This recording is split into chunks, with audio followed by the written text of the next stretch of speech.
नमस्कार विद्यार्थी मित्रांनो, SKMPC लॅब या यूट्यूब चॅनलवरती सर्वांचं सहर्ष स्वागत आहे. आपल्याला आज भारतीय राज्यव्यवस्थेमध्ये भाग जो आहे तो तिसरा बघायचा आहे. आजच्या लेक्चरमध्ये अतिशय महत्त्वाचा पार्ट असेल. आतापर्यंत आपले 2 पार्ट झालेले आहेत, जी तुमची 30 एप्रिलला एक्झाम होणार आहे. फक्त 4 ते 5 दिवस बाकी आहेत एक्झामला. त्या दृष्टिकोनातून आपण जे काही लेक्चर घेतले आहेत ते अतिशय महत्त्वपूर्ण लेक्चर आहेत तुमच्यासाठी. त्यामुळे जास्तीत जास्त वेळा लेक्चर बघा, जेणेकरून तुम्हाला खूप जास्त याचे फायदे होतील. जास्तीत जास्त विद्यार्थ्यांपर्यंत लेक्चरची लिंक शेअर करायची आहे तुम्हाला. आणि आपलं SKMPC लॅब नावाचं जे काही ॲप्लिकेशन आहे ते देखील सर्वांनी डाउनलोड करा. त्याच्यामध्ये विविध प्रकारचे कोर्सेस जे आहेत, आपल्याला कोर्सेस परचेस करून एक्झामच्या दृष्टिकोनातून खूप चांगली तयारी करायची आहे. त्याचबरोबर आपली मेन्ससाठी देखील बॅच चालू होणार आहे 10 मेपासून. त्याच्यानंतर 1 मेपासून आपली जी आहे सर्वात महत्त्वाची बॅच ती म्हणजे राज्य सेवाच्या दृष्टिकोनातून आपली बॅच 1 मेपासून देखील चालू होणार आहे. राज्यव्यवस्थेचा विचार केला तर आपण तिसऱ्या पार्टमध्ये आलेलो आहे आणि तिसरा भाग काय करायचा आहे आजच्या लेक्चरमध्ये आपल्याला बघायचा आहे. चला तर मग आपण आपल्या लेक्चरची सुरुवात करूयात. अतिशय महत्त्वपूर्ण लेक्चर आणि या लेक्चरमध्ये आपल्याला खूप महत्त्वपूर्ण प्रश्न बघायचे आहेत. पार्ट क्रमांक 3 बघतोय आपण आजच्या लेक्चरमध्ये. पहिला प्रश्न, खालील विधाने तुम्हाला विचारात घ्यायचे आहेत. खालील विधाने विचारात घ्या.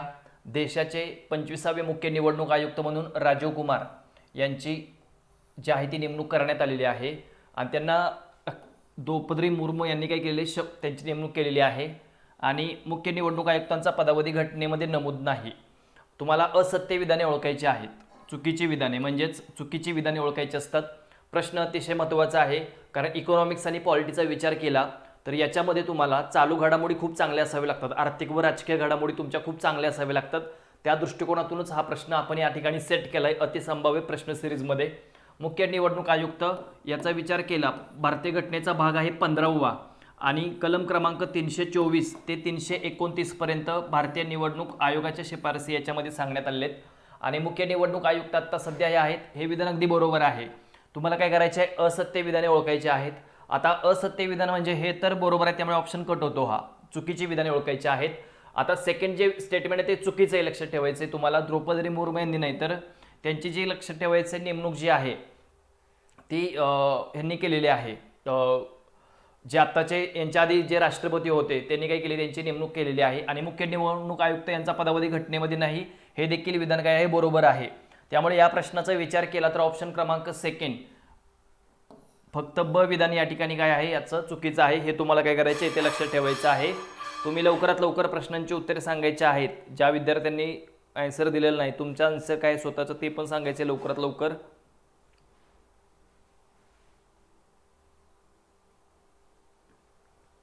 ऑप्शन क्रमांक 2 या क्वेश्चनचा आन्सर आहे. मुख्य निवडणूक आयुक्त यांचा पदावधी जो आहे तो 6 आणि 65 जो आधी पूर्ण होईल तो हा जो आहे तो संसदीय कायद्याद्वारे निश्चित केलेला आहे आणि त्यांचा पदावधी जो आहे तो घटनेमध्ये निश्चित करण्यात आलेला नाही. त्यामुळे या प्रश्नाचा अचूक उत्तर आहे ऑप्शन क्रमांक 2. 25वे मुख्य निवडणूक आयुक्त पहिले जे होते, पहिल्या याच्यामध्ये सुकुमार सेन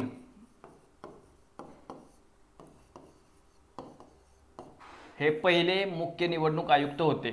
आता 1993 पासून आपला निवडणूक आयोग काय झालाय, बहुसदस्यीय झालेला आहे. 1993 पासून आपल्या देशाचा निवडणूक आयोग जो आहे तो बहुसदस्यीय झालेला आहे. म्हणजे एकूण त्याच्यामध्ये 3 व्यक्ती आहेत, एक मुख्य आणि इतर 2 याच्यामध्ये असतात. एक मुख्य आणि इतर 2 यांना पदावरून दूर करण्याची पद्धत जी आहे ती अतिशय अवघड आहे. ज्याप्रमाणे सर्वोच्च न्यायालयातील न्यायाधीशांना पदावरून दूर केलं जातं त्याच पद्धतीने काय केलं जातं, त्यांना पदावरून दूर केलं जात असतं मुख्य निवडणूक आयुक्त. आणि इतर दोघांना जे आहे ते मुख्य निवडणूक आयुक्त यांच्या शिफारसीवरून राष्ट्रपती काय करत असतात, इतर दोघांना पदावरून दूर करत असतात. मग इतर दोघं कोण आहेत हे देखील तुम्ही व्यवस्थित जरा चेक करा नक्की. करंटमध्ये ज्या काही गोष्टी आहेत त्या 6 आणि 65 आणि कॅग यांचा कार्यकाल देखील जो आहे तो 6 आणि 65 एवढाच देण्यात आलेला आहे. भारतीय घटनेचा भाग 5 आणि प्रकरण 5 मध्ये ह्या बाबी नमूद करण्यात आलेल्या आहेत. असत्य विधानांचा विचार केला, असत्य म्हणजे चुकीची विधाने. पेपरमध्ये आता जो 30 एप्रिल आपला पेपर आहे त्याच्यामध्ये वाचताना हे व्यवस्थित वाचायचं आणि मगच प्रश्न बघायचा नक्की, म्हणजे त्याच्यामधल्या बाबी बाकीच्या बघायच्या. असत्य आहे, असत्य नाही वगैरे हे खूप चांगलं काळजीपूर्वक तुम्हाला वाचायचं आहे. कारण इथे आपली जर मिस्टेक झाली तर पूर्ण प्रश्न जरी ह्या सगळ्या ओळखीची असली विधाने तरी पण प्रश्नांचं उत्तर आपलं चुकणार आहे, सिली मिस्टेक आपली होणार आहे. त्यामुळे हे काळजीपूर्वक हे करायचे, कारण ही एक्झाम अतिशय महत्त्वाची आहे तुमच्यासाठी. त्यामुळे मिस्टेक अजिबात या पेपरमध्ये तुमची चालणार नाही. एक मिस्टेक तुम्हाला माहिती आहे का आता 0.25% रिझल्ट इकडे तिकडे होतो. त्याच्यामुळे लक्षात ठेवायचे सगळ्यांनी की असत्य आहे, अचूक आहे, काय काय दिले, काळजीपूर्वक प्रश्न वाचायचा. वेळ गेला थोडा तरी चालेल. जर तुम्ही स्पीडमध्ये वाचायच्या नादामध्ये 1800 दिले, 1900 दिले, याच्यामध्ये मिस्टेक होता कामा नये. कारण एवढा सगळा अभ्यास करता असताना आपला एक जो काही पॉईंट आहे तो आपण पूर्ण ब्लॅक ह्याच्यामध्ये आपला एवढ्या सर्व वर्षाचा अभ्यास एकदम त्या फक्त पूर्ण याच्यामध्ये आपण कन्वर्ट केला असतो एका गोलमध्ये. चला नेक्स्ट क्वेश्चन. भारतीय घटनेचा भाग 14वा आणि तुम्हाला बिनचूक हे शब्द व्यवस्थित पाठ करून ठेवायचे. बिनचूक म्हणजे काय? बिनचूक म्हणजे चुकीचं नसणारं. बिनचूक आहे नाही काय विचारलंय नक्की हे खूप काळजीपूर्वक तुम्हाला हे करायचंय. भारतीय घटनेचा भाग 14वा कलम क्रमांक 324 ते 329 अंडरलाईन करून ठेवायची. पेपरमध्ये हे रीड करताना केंद्रीय निवडणूक आयोगाच्या तरतुदी देण्यात आलेल्या आहेत. हा निवडणूक जो आहे तो बहुसदस्यीय आयोग आहे. मुख्य निवडणूक आयुक्त आणि इतर निवडणूक आयुक्त यांचे अधिकार, वेतन, भत्ते जे असतात ते समान असतात. त्यांचे सेवा शर्ती राष्ट्रपती यांच्याद्वारे काही केल्या जात असतात, निश्चित केल्या जात असतात. अतिशय महत्त्वाचा प्रश्न. आता काळजीपूर्वक जर वाचलं तर तुमच्या लक्षात येतं, मी आधी सांगितलंय की भारतीय घटनेचे भाग आणि कोणत्या कलमापासून कोणत्या कलमापर्यंत ज्या तरतुदी आहेत त्या खूप काळजीपूर्वक तुम्हाला लक्षात ठेवायचे. आता हेच विधान चुकीचं आहे कारण भाग 15वा आहे आणि तुम्हाला बिनचूक म्हणजे बरोबर विधान निवडायचंय. बरोबर.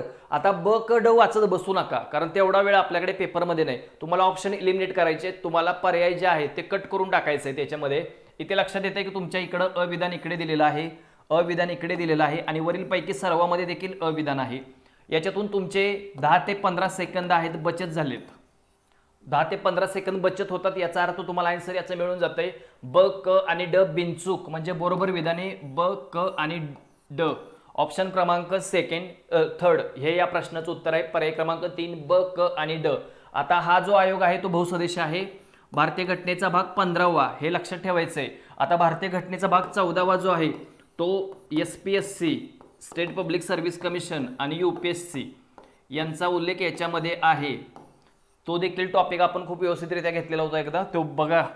15वा भाग भारतीय घटनेचा कलम क्रमांक 324 ते 329.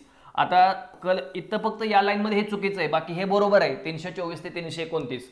आता हे माहित आहे पण जर आपल्याला भागच माहित नसेल तर प्रश्नाचं उत्तर काढायला खूप अडचण येणार आहे. त्यामुळे भाग माहित असला पाहिजे. कलम क्रमांक 324 ते 329 नंबरच्या आर्टिकलपर्यंत केंद्रीय निवडणूक आयोग. केंद्रीय निवडणूक आयोगाची स्थापना 25 जानेवारी 1950 मध्ये आणि आपल्या देशामध्ये 25 जानेवारी हा राष्ट्रीय मतदान दिन म्हणून काय केला जातो, साजरा केला जात असतो. आणि तो कधीपासून तर 2012 पासून साजरा केला जात असतो. राष्ट्रीय मतदान दिन हा केव्हा, 25 जानेवारी. हे देखील तुम्हाला व्यवस्थित लक्षात ठेवायचं आहे. 324 कलमाचा विचार केला तर निवडणूक आयोग जोड्या लावायला कलमे विचारली जातात. 325 धर्म, वंश, जात, लिंग या कोणत्याही कारणावरून वोटिंगपासून वंचित ठेवलं जाणार नाही. 326 नंबरचं जे कलम आहे ते सर्वात महत्त्वाचं म्हणजे प्रौढ मताधिकार. निवडणुकीचं वय जे 21 होतं. कितवी घटनादुरुस्ती, 61वी घटनादुरुस्ती आपल्या भारतीय घटनेमध्ये 1988 मध्ये झाली.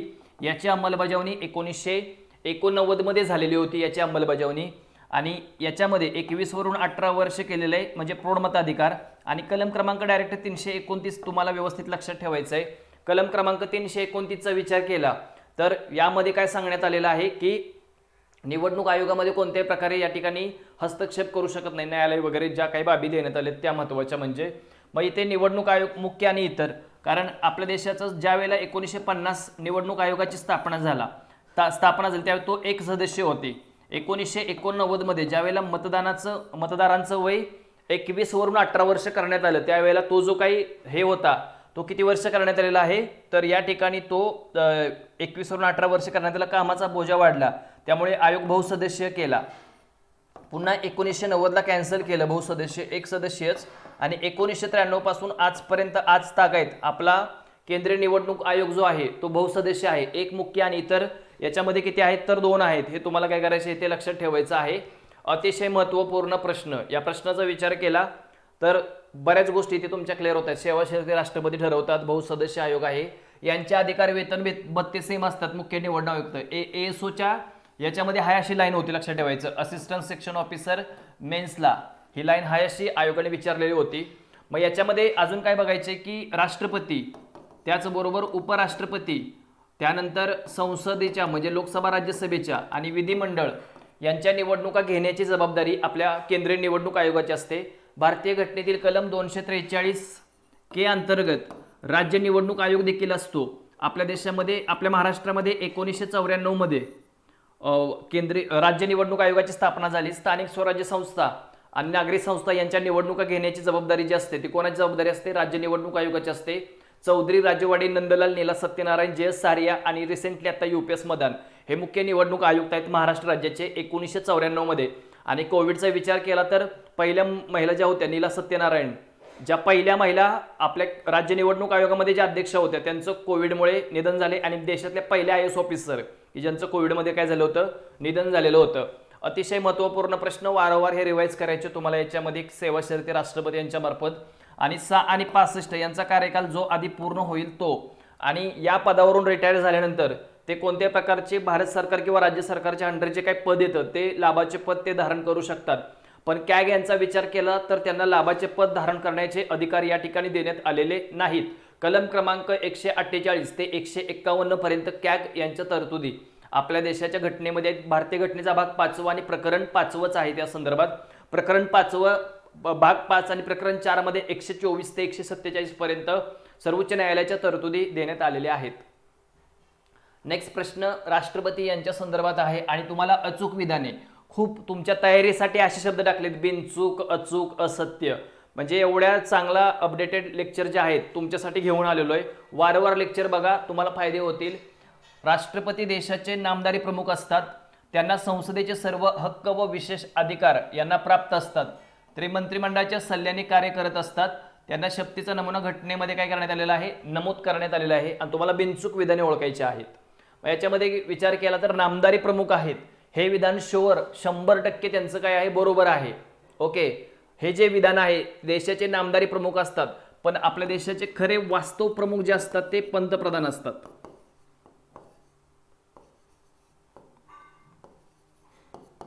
कोण असतात? ते पंतप्रधान असतात. वास्तव प्रमुख जे असतात ते देशाचे पंतप्रधान असतात. आता अविधान 100% बरोबर आहे. आणि इकडे जर तुम्ही गेला, अचूक विधाने ओळखायचे तुम्हाला, म्हणजे बरोबर विधाने ओळखायचे. या शब्दाचा अर्थ बरोबर, बरोबर विधाने ओळखायचे आहेत. ब क ड ऑप्शन कट होतो. ऑप्शन इलिमिनेट तुम्हाला करायचे आहेत पेपरमध्ये विचार केला तर. मग याच्यामध्ये ते संसदेचे सर्व हक्क व विशेष अधिकार त्यांना प्राप्त होत असतात. ब विधान दिलेलं आहे. ते मंत्रिमंडळाच्या सल्ल्याने कार्य त्यांना मिळत असतं. लक्षात ठेवायचं आहे. त्याच्यामध्ये मंत्रिमंडळाच्या सल्ल्याने कार्य करतात. त्यांना संसदेचे सर्व हक्क व विशेष अधिकार प्राप्त होत असतात. सेकंड स्टेटमेंट आहे, ते मंत्रिमंडळाच्या सल्ल्याने कार्य करतात आणि त्यांच्या शक्तीचा नमुना घटनेमध्ये नमूद आहे. लवकर लवकर सर्वांनी या प्रश्नाचं आन्सर सांगायचं आहे, वेळ न लावता. ओके,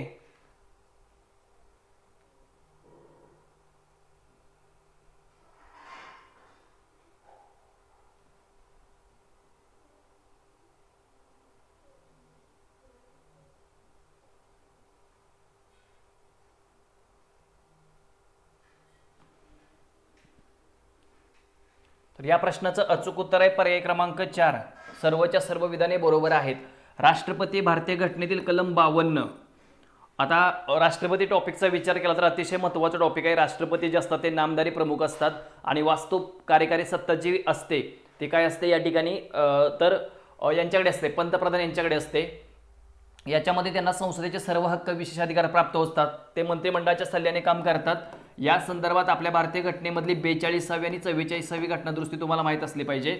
आणि कलम क्रमांक 74.1 अतिशय महत्त्वाचं आहे याच्यासाठी. 74.1 मध्ये काय सांगितलेलं आहे की राष्ट्रपती जे आहेत ते पंतप्रधान आणि मंत्रिमंडळ यांच्या सल्ल्याने काम करतील. 42वी घटनादुरुस्ती आपल्या भारतीय घटनेमध्ये 1976 मध्ये झालेली होती. आणि त्यानंतर काय सांगितले? 44व्या घटनादुरुस्तीने दिलेला सल्ला ते रिटर्न करू शकतात. पण रिटर्न आल्यानंतर पुनर्विचारार्थ सल्ला आल्यानंतर त्याला संमती देणे हे राष्ट्रपतींवरती काय असते? बंधनकारक करण्यात आलेलं आहे. कोणत्या घटनादुरुस्तीने? 44व्या घटनादुरुस्तीने बंधनकारक करण्यात आले. दिलेला सल्ला जो आहे तो न्यायप्रविष्ट नसतो. याच्यातून तुम्हाला राष्ट्रपती, पंतप्रधान आणि मंत्रिमंडळ यांच्यामधली गुपितता जी आहे ती लक्षात येत असते. यांच्या शक्तीचा नमुना घटनेमध्ये नमूद आहे. 52 कलमाचा विचार केला तर राष्ट्रपती असतात. कलमे अतिशय महत्त्वाचे असतात. जोड्या वाला प्रश्न विचारले जातात. 53.1 मध्ये कार्यकारी सत्ता त्यांच्या हाती असते. 53.2चा विचार केला तर 53.2 मध्ये काय सांगितलेलं आहे की तिन्ही दलाचे ते काय असतील? प्रमुख असतील. कलम क्रमांक 57 मध्ये आणि कलम क्रमांक 58 मध्ये त्यांची पात्रता आहे. 57चा विचार केला तर त्या संदर्भात ते पुनर्नियुक्तीसाठी किती वेळा पात्र असतात? 56 मध्ये त्यांचा पदावधी जो आहे तो 5 वर्षाचा असतो त्यांचा पदावधी. आता याच्यामध्ये काही महत्त्वाच्या तरतुदी ज्या आहेत त्या म्हणजे काय, तर राष्ट्रपतींच्या निवडणुकीमध्ये कोण कोण सहभागी होतं. राष्ट्रपतींच्या निवडणुकीमध्ये ज्या व्यक्ती सहभागी होतात त्यांच्यावरती एमपीएससी प्रश्न विचारते. संसदेचे निर्वाचित सदस्य, विधानसभेचे निर्वाचित सदस्य राष्ट्रपतींच्या निवडणुकीमध्ये काय होत असतात, सहभागी होत असतात. म्हणजे केंद्रशासित प्रदेशाचे देखील विधानसभेचे निर्वाचित सदस्य राष्ट्रपतींच्या निवडणुकीमध्ये सहभागी होत असतात. भारतीय घटनेतील कलम 54 मध्ये निवडणूक आणि कलम क्रमांक 55 मध्ये निवडणुकीची पद्धत सांगण्यात आलेली आहे. व याच्यामध्ये राष्ट्रपतींच्या जो आहे राष्ट्रपतींवरती कलम क्रमांक 61 अंतर्गत त्यांच्यावरती महाभियोग चालवला जातो आणि महाभियोगाची पद्धत जी आहे ती आपण USA अमेरिकेच्या देशाच्या घटनेकडून आपण घेतलेली आहे. कोणत्या देशाच्या घटनेकडून, तर अमेरिकेच्या देशाच्या घटनेकडून आपण महाभियोगाची पद्धत घेतलेली आहे. त्यांच्यावर कलम क्रमांक 61 अंतर्गत महाभियोग चालवला जात असतो. महाभियोगाची प्रक्रिया संसदेच्या कोणत्याही सभागृहामध्ये आपल्याला चालू करता येते. त्यासाठी 14 दिवस पूर्व नोटीस देऊन 104 सदस्यांनी मांडल्यानंतर त्याच सभागृहामध्ये विशेष बहुमताने पारित झाल्यानंतर राष्ट्रपतींना दुसऱ्या सभागृहामध्ये उपस्थित राहून आपलं मत मांडण्याचा अधिकार असतो आणि त्या चौकशी अंती जर ते दोषी आढळले तर त्यांना काय केलं जातं, पदावरून दूर केलं जात असतं. 2/3 बहुमताने दुसऱ्या सभागृहामध्ये देखील हा ठराव पारित करावा लागतो. आणि आतापर्यंत आपल्या भारतीय कॉन्स्टिट्यूशनमध्ये एकाही राष्ट्रपतींना अशा प्रकारे पदावरून दूर करण्यात आलेलं नाही. आणि त्यासाठी ही एक जी प्रोसेस आहे ती एक समन्यायिक प्रक्रिया आहे. संसदेच्या कोणत्याही सभागृहामध्ये अशा प्रकारची प्रक्रिया काय करता येते, चालू करता येते. पण जर उपराष्ट्रपती यांच्यावरती महाभियोग नाही, पण जर त्यांना पदावरून दूर करायचं असेल तर त्यांना त्या संदर्भाचा जो ठराव आहे तो सर्वप्रथम राज्यसभेमध्ये, कारण ते राज्यसभेचे पदसिद्ध सभापती असतात आपल्या देशाचे उपराष्ट्रपती, त्या ठिकाणी प्रभावी बहुमताने आणि साध्या बहुमताने आपल्या याच्यामध्ये लोकसभेमध्ये तो ठराव पारित केल्यानंतर उपराष्ट्रपती यांना पदावरून काय केलं जात असतं, दूर केलं जात असतं. राष्ट्रपतींचा पदावधी तुम्हाला माहिती आहे, राष्ट्रपतींच्या निवडणुकीमध्ये ज्या व्यक्ती सहभागी होतात कलम क्रमांक 54 मध्ये लोकसभा आणि राज्यसभेचे निर्वाचित सदस्य सहभागी होतात. संसदेचे म्हणजेच लोकसभेचे आणि राज्यसभेचे नामनिर्देशित सदस्य राष्ट्रपतींच्या निवडणुकीमध्ये नाही पण महाभियोग प्रक्रियेमध्ये काय होत असतात, सहभागी होत असतात. महाभियोग प्रक्रियेमध्ये पूर्णतः संसद काय होत असते, सहभागी होत असते. पूर्णतः संसद महाभियोग प्रोसेसमध्ये सहभागी होत असते. आणि कोटा पद्धत कलम क्रमांक 55 मध्ये राज्यनिहाय जे आमदार असतात त्यांचं मताचं मूल्य हे राज्यागणिक वेगवेगळं असतं, खासदार यांचं मताचं मूल्य, आणि त्याच बेसवर ते कोटा पद्धतीच्या अंतर्गत काय केलं जात असतं, राष्ट्रपतींची निवडणूक घेतली जाते अप्रत्यक्षरित्या, की ज्याच्यामध्ये आपण सामान्य नागरिक देशामधले सहभागी होत नाही. आपल्यामार्फत जे आपण सदस्य निवडून देतो तेच काय होतात, राष्ट्रपतींच्या निवडणुकीमध्ये सहभागी होत असतात. जसं की आमदार आणि खासदार हे राष्ट्रपतींच्या निवडणुकीमध्ये वोटिंग करत असतात. कलम क्रमांक 59 चा विचार केला तर त्यांच्या शर्ती सांगण्यात आलेले आहेत. राष्ट्रपतींच्या शर्ती 59 नंबरच्या आर्टिकलमध्ये सांगण्यात आलेत. शर्तींचा विचार केला तर ते लाभाचं पद धारण करू शकत नाही, पण ज्या दिवशी ते राष्ट्रपती होतील त्या दिवसापासून जर ते पद आधी कोणत्या पदावर असतील तर ते त्यांचं पद काय केलं जाणार आहे, रिक्त केलं जाणार आहे. आणि 60 नंबरच्या आर्टिकलमध्ये त्यांची शपथ असते. शपथीचा नमुना घटनेमध्ये नमूद आहे. 3 व्यक्ती आहेत, राष्ट्रपती, उपराष्ट्रपती आणि राज्यपाल यांच्या शपथीचे नमुने जे आहेत ते काय करण्यात आलेले आहेत, तर घटनेमध्ये नमूद करण्यात आलेले आहेत. यांना शपथ देण्याचं काम सर्वोच्च न्यायालयाचे सरन्यायाधीश करत असतात. पण आपल्या पदाचा राजीनामा जर राष्ट्रपतींना पदावधी पूर्ण होण्याच्या आधी द्यायचा असेल अथवा त्यांच्यावर महाभियोग चालवून देखील त्यांना काय केलं जातं, पदावरून दूर केलं जातं, तर ते आपल्या पदाचा राजीनामा जे आहे ते उपराष्ट्रपती यांच्याकडे देतात आणि उपराष्ट्रपती तात्काळ ही न्यूज काय करतात, तर लोकसभेच्या अध्यक्षांना कळवत असतात. मग याच्यामध्ये आपण ह्या बाबी बघितल्यात की ते भारतीय नागरिक असावे, एक पहिला पॉईंट. 2 त्यांचं वय 35 वर्ष पूर्ण असावे. आणि 3 कारण त्यांची पात्रता जी आहे ती घटनेमध्ये नमूद आहे आणि ती लोकसभेमध्ये सदस्य होण्याच्या पात्रतेची असावी लागते. याच्यावर देखील काय केलंय, एमपीएससीने प्रश्न विचारलेला आहे. त्यामुळे या बाबी तोंडपाठ करून ठेवा तुम्ही, नक्कीच तुम्हाला या लेक्चरचे अतिशय जास्त फायदे होतील. ह्या पूर्ण सारांश आपण घेतलेला आहे. शपथीचा नमुना जो आहे तो घटनेमध्ये नमूद आहे, हे विधान देखील अगदी बरोबर आहे. त्यानंतर मंत्रिमंडळाच्या सल्ल्याने कार्य करतात, हे विधान देखील बरोबर आहे. सर्व हक्क विशेष अधिकार त्यांना असतात, हे बरोबर आहे. आणि नामदारी प्रमुख हे देखील विधान काय आहे, बरोबर आहे. नेक्स्ट क्वेश्चन, विधाने चुकीची आहेत.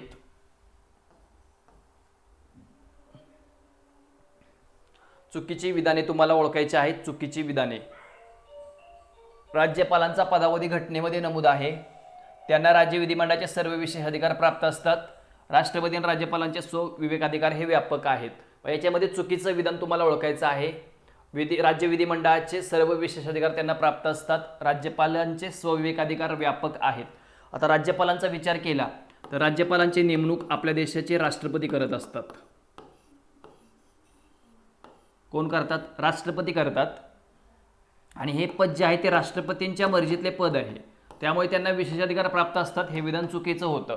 त्यांना विधिमंडळाचे सर्व विशेष अधिकार प्राप्त होतात. हे विधान चुकीचं आहे. त्यामुळे ऑप्शन क्रमांक चुकीचं, ब विधान चुकीचं आहे. बाकी दोन्ही पण विधाने, अ विधान देखील बरोबर आहे आणि क विधान देखील बरोबर आहे. विवेकाधिकार व्यापक आहेत. राष्ट्रपतींपेक्षा राज्यपालांचे अधिकार जे आहेत स्वविवेकाधिकार हे अधिक व्यापक तुम्हाला दिसून येतील. काय होतील? अधिक व्यापक आहेत. राज्यपालांची निवड जी आहे ती राष्ट्रपती यांच्यामार्फत केली जात असते आणि ते जे पद आहे ते त्यांच्या मर्जीतले पद आहे. राज्यांसाठी एक राज्यपाल असेल 153 मध्ये. तिथून पुढे बरीच कलमे आर्टिकल सांगण्यात आलेत. त्यांचा पदावधी जो आहे तर घटनेमध्ये नमूद आहे. मला कलम सांगा सगळ्यांनी, किती आहे कलम पदावधीच्या बाबतीमध्ये? 155, 156, 157, 158 कोणतं कलम येतं सांगायचं आहे. 159 मध्ये त्यांच्या शपथीचा नमुना सांगण्यात आलेला आहे आणि त्यांना शपथ जे आहे ते उच्च न्यायालयाचे मुख्य न्यायाधीश यांच्या मार्फत त्यांना काय केली जाते? शपथ दिली जाते. उच्च न्यायालयाचे मुख्य न्यायाधीश यांच्या मार्फत राज्यपालांना शपथ दिली जात असते. 161 मध्ये क्षमादानाचा अधिकार सांगण्यात आलाय. अतिशय महत्त्वाचं कलम आहे. IMP कलम आहे. क्षमादानाचे अधिकार कलम क्रमांक 161 मध्ये. राज्यपालांच्या बाबतीमध्ये राज्यपालांना या ठिकाणी त्यांना कार्यकारी अधिकार देण्यात आलेत. कायदेविषयक अधिकार आहेत, आणीबाणीविषयक अधिकार आहेत, त्यानंतर न्यायविषयक अधिकार आहेत. हे बरेच अधिकार त्यांना, वित्तीय अधिकार वगैरे देण्यात आलेले आहेत. राज्यपालांचा पदावधी घटनेमध्ये नमूद आहे, पण तो जो आहे तो मर्जीवर डिपेंड असतो. कोणाच्या? तर राष्ट्रपती या व्यक्तीला केव्हाही पदावरून दूर करू शकतात आणि ही जी बाब आहे ती न्यायप्रविष्ट बाब नाही. हे तुम्हाला इथं विचारात घ्यायचं आहे. प्रश्न अतिशय महत्त्वाचा आहे. राष्ट्रपतींच्या राज्यपालांच्या स्वविवेकाधिकार हे व्यापक असतात.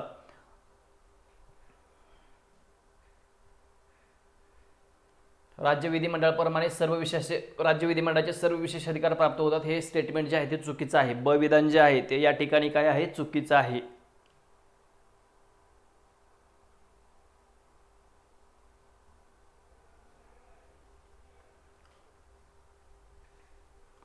खालीलपैकी कोणती विधाने बरोबर नाहीत?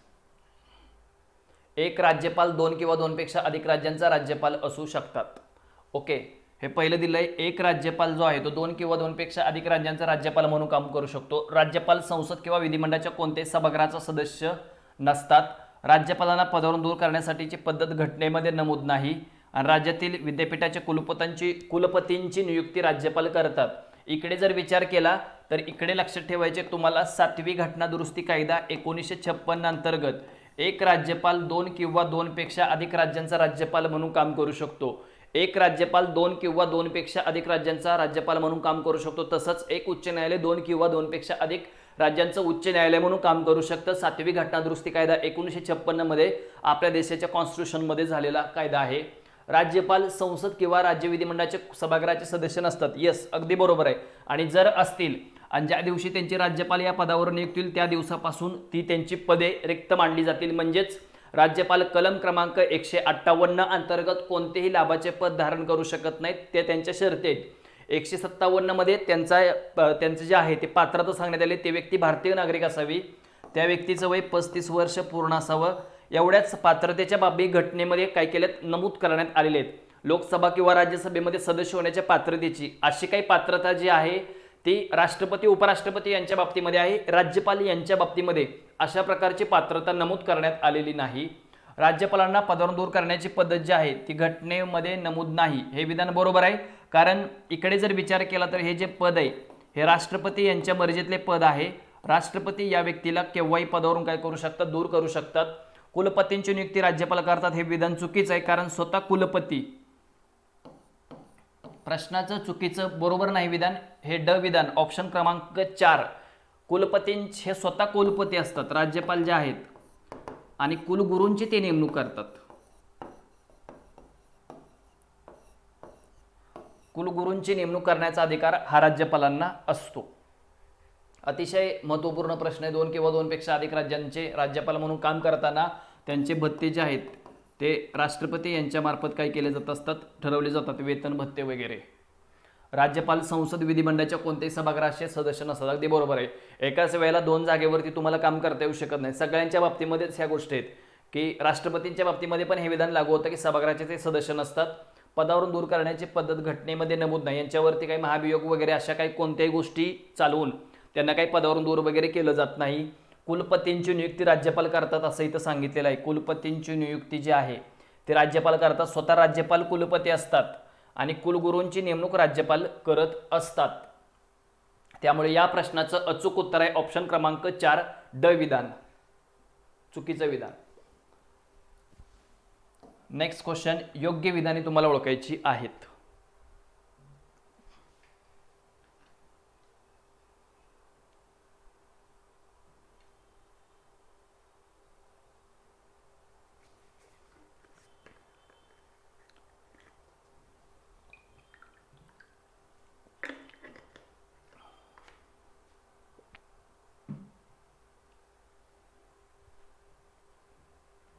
महालेखा परीक्षक कॅग यांच्या बाबतीमध्ये हे विधान आहे.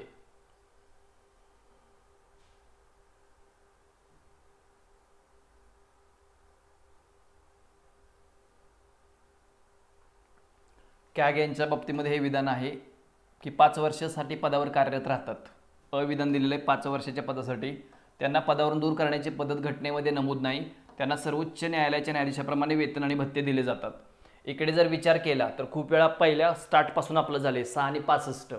आता इथं किती आहे, 6 आणि 65 आहे. त्यामुळे पहिलंच विधान जे आहे ते चुकीचं आहे.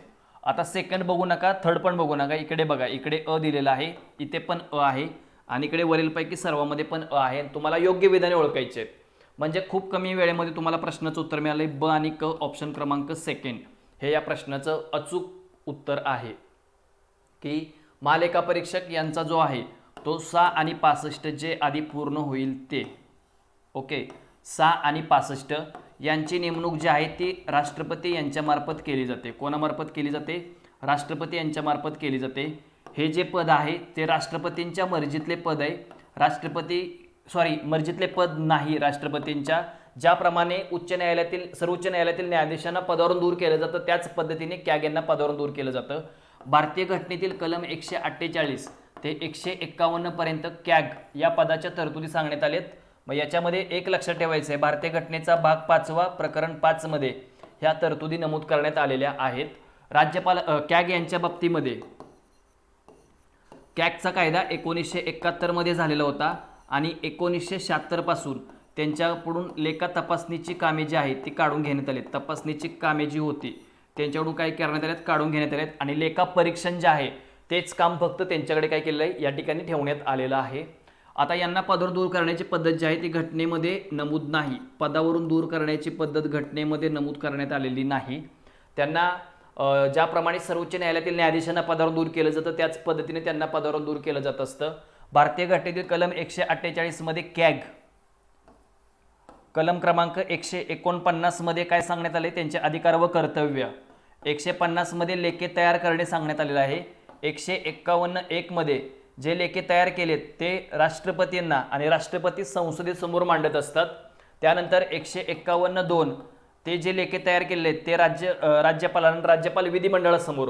हे खूप काळजीपूर्वक शब्द वापरायचे. विधिमंडळ, विधानसभा, विधान परिषद, लोकसभा, राज्यसभा, संसद नक्की काय दिले हे शब्द इथं खूप काळजीपूर्वक तुम्हाला काय करायचे वाचायचे आहेत. त्यामुळे ज्या बाबी मी सांगतोय त्या व्यवस्थित लक्षात ठेवा तुम्ही. इथे कॅग जे आहेत, कॅग लेखा परीक्षण, आता यांच्यावर निर्गुंतवणुकीची जबाबदारी जी आहे ती 2000 मध्ये सोपवण्यात आली होती आणि लोकलेखा समितीला, कॅग यांना लोकलेखा समितीचे कान व डोळे असे काय केले जाते, या ठिकाणी संबोधले जात असते अथवा मित्र मार्गदर्शक तत्वज्ञ म्हणून पण काय केलं जातं, त्यांना ओळखलं जात असतं. लोकलेखा समितीची स्थापना 1919 मध्ये मॉन्टॅग्बी चेम्सफोर्ड कायद्यानुसार 1921 मध्ये झालेली होती.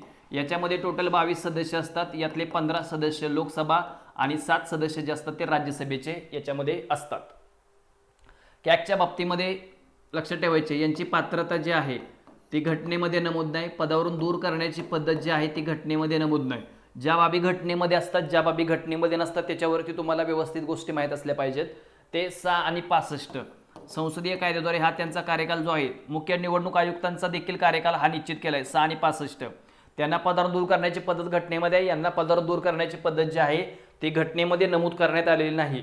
याच्यामध्ये अजून काही महत्त्वाच्या तरतुदी आहेत, त्या म्हणजे सगळ्यात महत्त्वाची तरतूद की 6 आणि 65 जे आधी पूर्ण होईल ते पदावरून एकदा रिटायर झाले की ते कोणत्याही प्रकारचे पद या ठिकाणी धारण करू शकत नाहीत. भारतीय सरकारच्या किंवा राज्य सरकारच्या नियंत्रित अखत्यारीत येणारं पद ते धारण करू शकत नाहीत. सर्वोच्च न्यायालयाच्या न्यायाधीशाप्रमाणे त्यांना वेतन भत्ते दिले जाते, मात्र ते घटनेमध्ये नमूद करण्यात आलेलं नाही. ज्या बाबी घटनेमध्ये असतात, ज्या बाबी घटनेमध्ये नसतात त्या व्यवस्थित काळजीपूर्वक वाचायच्या, कारण त्याच्यावरतीच आयोग काय करते या ठिकाणी प्रश्न विचारत असते. कॅग मी अजून एकदा सांगतो, 148 ते 151 कलमे व्यवस्थित कलमे करायची. कॅग हे जे आहे भाग 5 आणि प्रकरण 5 याच्यामध्ये यांच्या तरतुदी सांगण्यात आलेल्या आहेत. यामध्ये ते केंद्राचा राज्याचा संचित निधी असेल याचं ऑडिट करणे, लेखा परीक्षण करणे म्हणजे नंतर करून खर्च होऊन गेल्यानंतर, कारण ती जबाबदारी जी आहे ती 1976 पासून त्यांच्याकडे काय केली, काढून टाकण्यात आली लेखा तपासणीची. ते फक्त काय करू शकतात, लेखा परीक्षण या ठिकाणी ते करू शकतात. म्हणजे हे जे महत्त्वपूर्ण प्रश्न आहेत, आपण खूप डीपमध्ये याचं विश्लेषण घेतोय, वारंवार ह्या गोष्टी करायच्या. तुम्हाला खूप अक्काच्या अक्का टॉपिक बघतोय आपण ऑप्शनवरती, एवढं तुम्हाला कोणही सांगू शकत नाही. चला नेक्स्ट क्वेश्चन. राष्ट्रपती राजवट घोषित केल्याचे खालीलपैकी कोणते आवश्यक परिणाम होतातच असे नाही. राज्य विधानसभेचे विसर्जन, विधान परिषदेचे विसर्जन, राज्यातील मंत्री परिषदेचे पदच्युत. योग्य उत्तरे तुम्हाला निवडायची आहेत. भारतीय घटनेमध्ये जर विचार केला तर भाग 18 अतिशय महत्त्वाचा आहे. कलम क्रमांक 352 ते 356 पर्यंत, 360 पर्यंत.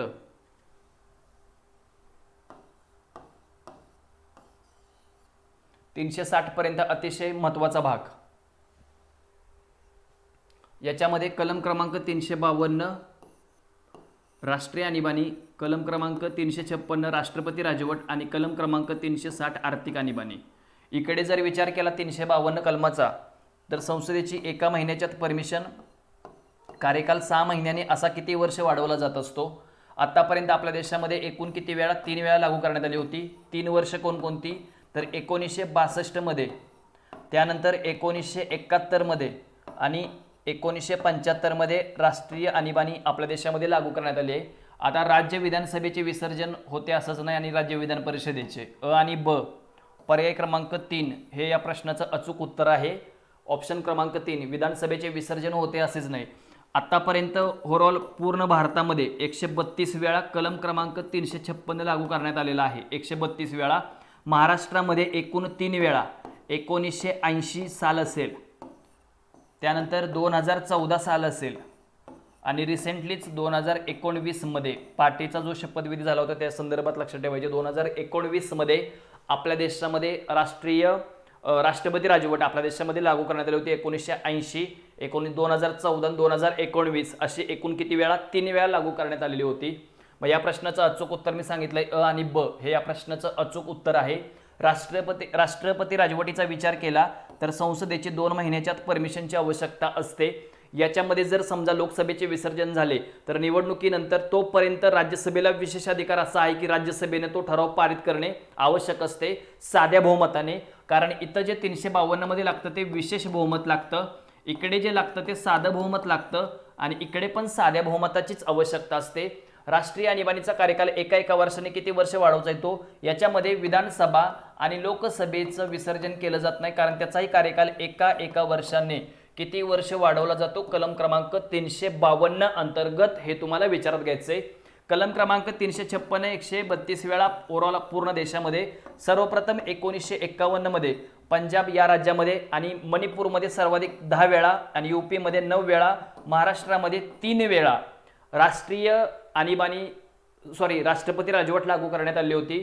संसदेची 2 महिन्याच्यात परमिशन, कार्यकाल 6 महिन्यांनी असा तो फक्त 3 वर्षापर्यंत वाढवला जातो. 44व्या घटना दुरुस्तीने 3 वर्षापर्यंत वाढवला जातो. 44वी घटना दुरुस्ती 1978 हा जो कार्यकाल होता 3 वर्षापर्यंत, तो आधी होता 1 वर्ष, मात्र 44व्या घटना दुरुस्तीने 1978 3 वर्षापर्यंत आणि राष्ट्रीय आणीबाणीच्या कालावधीमध्ये साधं बहुमत होतं, ते पण काय केलं, 44वी घटना दुरुस्ती कायदा 1978 अंतर्गत काय केलेलं आहे, ते विशेष बहुमतामध्ये कन्वर्ट केलेलं आहे. ते सर्व गोष्टी याच्यामध्ये आणीबाणी लागू करायची असेल किंवा ती कंटिन्यू चालू ठेवायची असेल तर या गोष्टी केल्या जात असतात.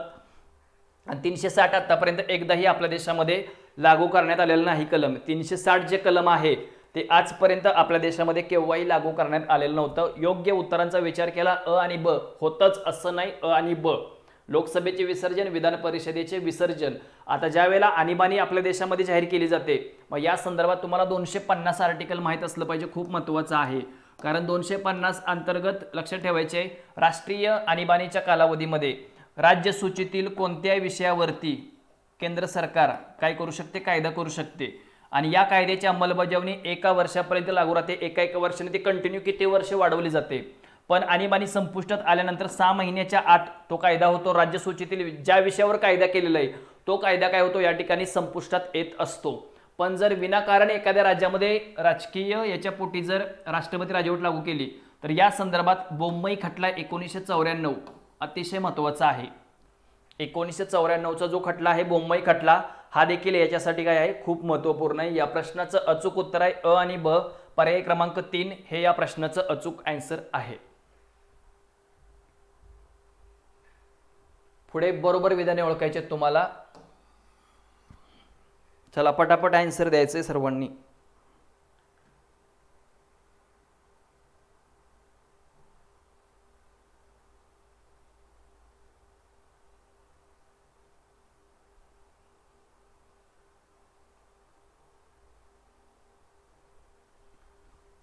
संसदेच्या दोन्ही सभागृहाचे सदस्य उपराष्ट्रपतींच्या निवडणुकीमध्ये सहभागी होतात. सर्वोच्च न्यायालयाचा निर्णय अंतिम असतो. उपराष्ट्रपतींची निवडणूक अवैध ठरवल्यास अशा घोषणेपर्यंत केलेले कर्तव्य वैध ठरत नाहीत. आता विचार केला, उपराष्ट्रपती भारतीय घटनेतील कलम क्रमांक 63 मध्ये उपराष्ट्रपती आहेत, 69 मध्ये त्यांची शपथ आहे. आता या प्रश्नाचा विचार केला तर दोन्ही सभागृहाचे सदस्य सहभागी होतात. संसदेच्या दोन्ही सभागृहाचे सदस्य सहभागी होतात. याचा अर्थ निर्वाचित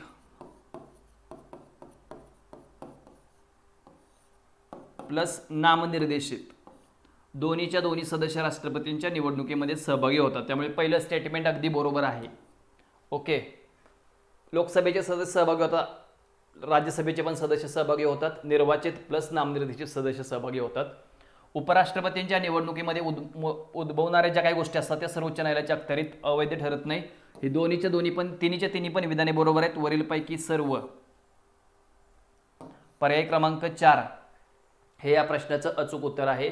या निर्वाचित म्हणजे काय, लोकसभेचे निर्वाचित आणि नामनिर्देशित आणि राज्यसभेचे पण निर्वाचित आणि नामनिर्देशित सदस्य दोन्हीच्या दोन्ही राष्ट्रपतींच्या निवडणुकीमध्ये काय होत असतात, या ठिकाणी सहभागी होत असतात. राष्ट्रपतींच्या निवडणुकीमध्ये लोकसभा राज्यसभा या सर्वांचा सहभागी होत असतो. आता ज्या वेळेला उपराष्ट्रपती नसतात पदावरती त्यावेळेला जास्तीत जास्त उपराष्ट्रपती जे आहेत ते 6 महिन्यापर्यंत काम करू शकतात. किती महिन्यापर्यंत, 6 महिन्यापर्यंत काम करू शकतात. त्याच्या आधी निवडणुका घेणे हे निवडणूक आयोगावरती बंधनकारक केलेलं आहे. त्याच्या आधी निवडणुका झाल्या पाहिजेत, हे निवडणूक आयोगावरती बंधनकारक करण्यात आलेलं आहे. 6 महिन्याच्या आत निवडणुका झाल्या पाहिजेत. आता यांना जर पदावरून दूर करायचं असेल उपराष्ट्रपतींना तर सर्वप्रथम ठराव जो आहे तो राज्यसभेमध्ये मांडला जातो. कारण उपराष्ट्रपती राज्यसभेचे पदसिद्ध सभापती असतात. ते 2/3 बहुमताने प्रभावी बहुमताने मांडला जातो. तर त्यानंतर तो लोकसभेमध्ये साध्या बहुमताने काय केला जातो, तो मांडला जातो. लोकसभेमध्ये नंतर तो साध्या बहुमताने पारित केला जात असतो. टॉपिक खूप महत्त्वाचा आहे. कोण सहभागी होतो, कोण सहभागी होत नाही, या बाबी तुम्हाला सर्व लक्षात ठेवायच्या आहेत. म्हणजेच संसदेच्या दोन्ही सभागृहाचे सदस्य आता हे जे आहेत सेम महाभियोग प्रक्रियेमध्ये पण इकडे सहभागी असतात. राष्ट्रपतींच्या कलम क्रमांक 61 मध्ये देखील काय होत असतो, यांचा सहभाग होत असतो. म्हणजे जे उपराष्ट्रपतींच्या निवडणुकीमध्ये सहभागी होतात ते महाभियोग प्रक्रियेमध्ये देखील काय असतात, सहभागी असतात. पण निवडणुकीमध्ये त्यातले फक्त नामनिर्देशित सदस्य जे असतात ते सहभागी असतात. नामनिर्देशित सदस्य सहभागी नसतात, निर्वाचित सदस्य सहभागी असतात. सॉरी, ओके, हे तुम्हाला इथं लक्षात ठेवायचं आहे. लोकसभा राज्यसभा आता भारतीय घटनेतील कलम 78 वगैरे तिथून तुम्हाला राज्यसभा लोकसभा कलम 80, 81, 79, 78 मध्ये लोकसभा राज्यसभा आणि राष्ट्रपती. 79चा विचार केला राज्यसभा आणि 80चा विचार केला तर लोकसभा. 85 नंबर अधिवेशने कारण एका वर्षामध्ये एकूण 3 अधिवेशने होत असतात, तशी 2 घेतली तरी ठीक आहे, पण 3 अधिवेशने होतात. यामध्ये हिवाळी अधिवेशन, पावसाळी अधिवेशन आणि अर्थसंकल्पीय अधिवेशने अशी भारतीय घटनेतील कलम 85 अंतर्गत संसदेची 3 अधिवेशने, तर विधिमंडळाची कलम क्रमांक 174 अंतर्गत अशा प्रकारची 3 अधिवेशने काय केली जात असतात, घेतली जात असतात. बरोबर आहे. खालीलपैकी कोणती विधाने बरोबर आहेत तुम्हाला ओळखायची आहेत.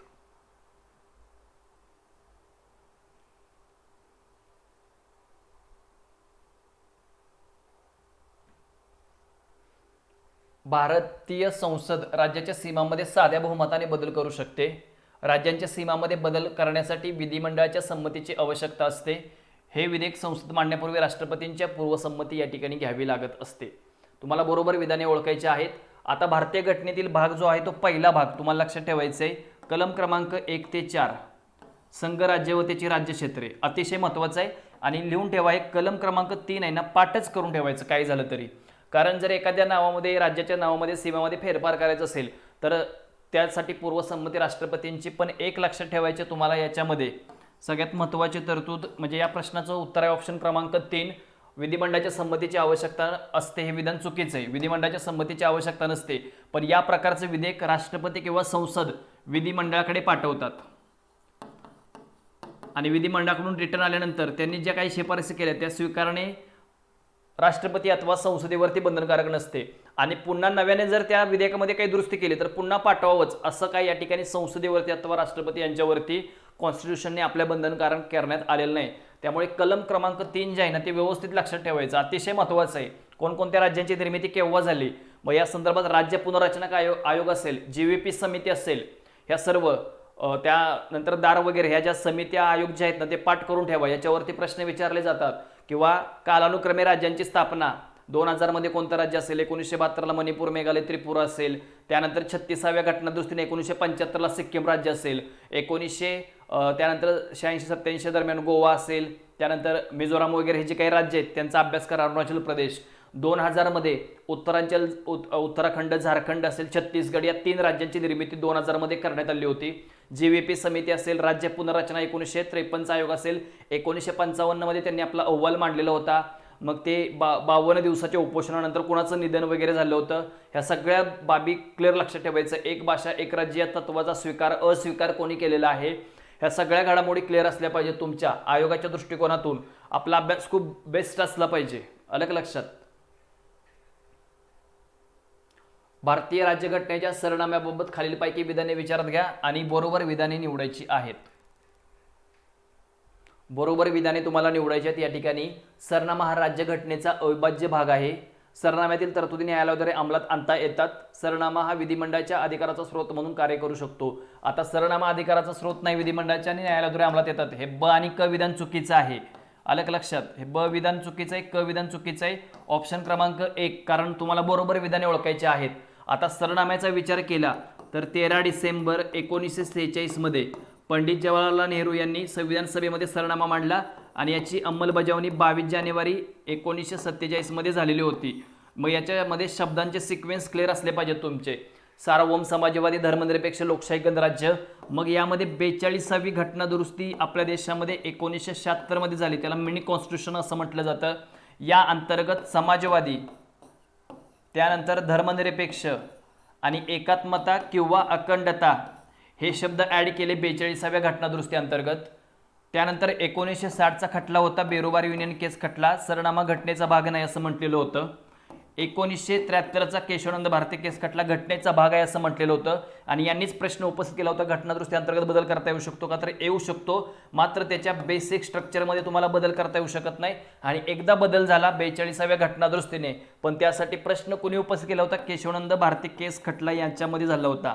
आणि 1995चा LIC केस खटला घटनेचा अविभाज्य भाग आहे असं LIC केस खटल्यामध्ये काय केलं होतं, या ठिकाणी सांगण्यात आलं होतं. LIC केस खटल्यामध्ये 13 डिसेंबर 1946 मध्ये पंडित जवाहरलाल नेहरू यांनी उद्देशपत्रिका मांडलेली होती आणि त्याची अंमलबजावणी 22 जानेवारी 1947 मध्ये झालेली होती.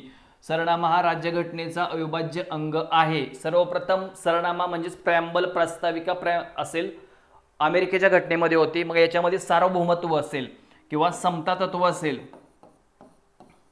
हे माहीत असलं पाहिजे तुम्हाला.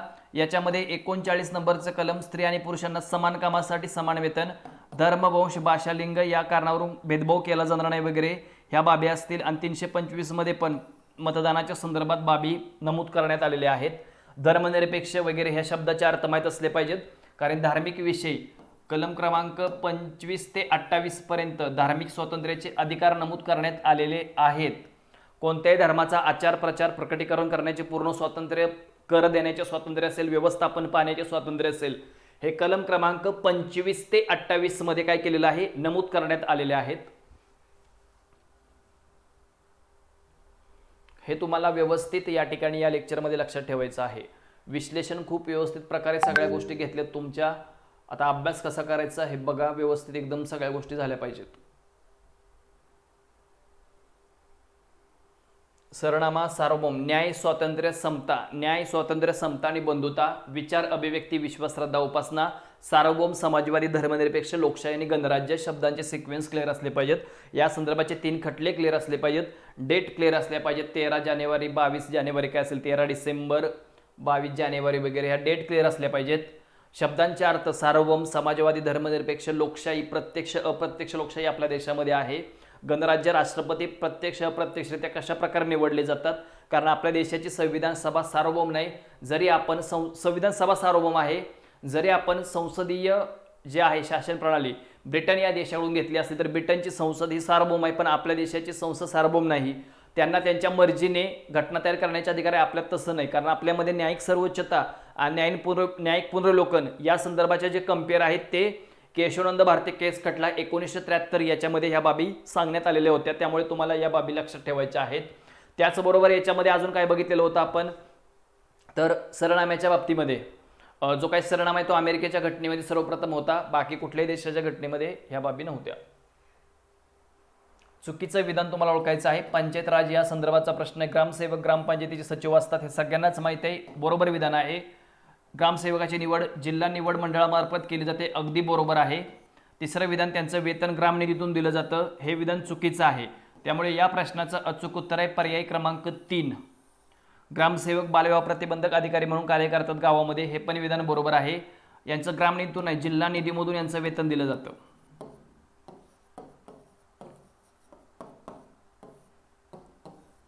ग्रामपंचायतीमध्ये 7 ते 17 सदस्य असतात, लक्षात ठेवायचं आहे तुम्हाला. ग्रामपंचायतीमध्ये प्रभाग वॉर्ड वगैरे गावामध्ये लक्षात ठेवायचे 2-3 असतात, तुम्ही बघितलं. याच्या एकामध्ये 2 ते 3 सदस्य निवडणुकीसाठी उभे राहू शकतात. ग्रामपंचायती ग्रामसेवक हे ग्रामपंचायतीचे काय असतात, सचिव असतात, हे विधान अगदी बरोबर आहे. 7 ते 17 यांची निवड जिल्हा निवड मंडळामार्फत केली जाते आणि यांचं वेतन जिल्हा निधीमधूनच दिलं जातं, ग्रामनिधीतून यांचं वेतन दिलं जात नाही. 70% जो काय मिळतो कर वगैरे गावात, तो या ठिकाणी यांच्याकडे कन्वर्ट केला जातो आणि 30% स्वतः ग्रामपंचायतीकडे काय केला जातो, ठेवला जात असतो. मग याच्यामध्ये सरपंचाची निवड सुरुवातीला अप्रत्यक्ष होती, परत प्रत्यक्ष झाली, पुन्हा अप्रत्यक्ष झाली. आता जर विचार केला तर प्रत्यक्ष निवडणूक आहे सरपंच या पदासाठीची. आणि सरपंचांचा विचार केला तर ते ग्रामपंचायतीच्या सदस्यामधून निवडले जात नाहीत, तर ते आता जनतेमधून निवडले जातात. ओके, जनतेमधून निवडले जातात. उपसरपंच या पदासाठी कोणत्याही प्रकारचं आरक्षण दिलं जात नाही. ओके, उपसरपंच या पदासाठी, उपसरपंच यामध्ये कोण येऊ शकतं, महाराष्ट्रामध्ये ओव्हरऑल पंचायत राज संस्थांमध्ये 33% आरक्षण, पण महाराष्ट्रामध्ये महिलांना जे आहे ते 50% आरक्षण देण्यात आलेलं आहे. ओके, इथपर्यंत आपण हे महत्त्वपूर्ण लेक्चर आज बघितलेलं आहे, अतिशय महत्त्वाचं. उद्या संध्याकाळी 9 ते 11-12 पर्यंत आपलं उद्या लेक्चर होईल. याच्यामध्ये आपण पॉलिटीचं PYQ असेल प्लस अतिसंभाव्य ही सिरीज बघणार आहे. सर्वांनी चॅनलला सबस्क्राईब आणि लेक्चरला लाईक करायचं आहे. लेक्चर अतिशय महत्त्वपूर्ण झालेलं आहे. वारंवार लेक्चर रिवाइज करा. एक्झाम 5 दिवसावरती आलेले आहे फक्त. चालेल, मग या ठिकाणी आपण थांबूयात. धन्यवाद.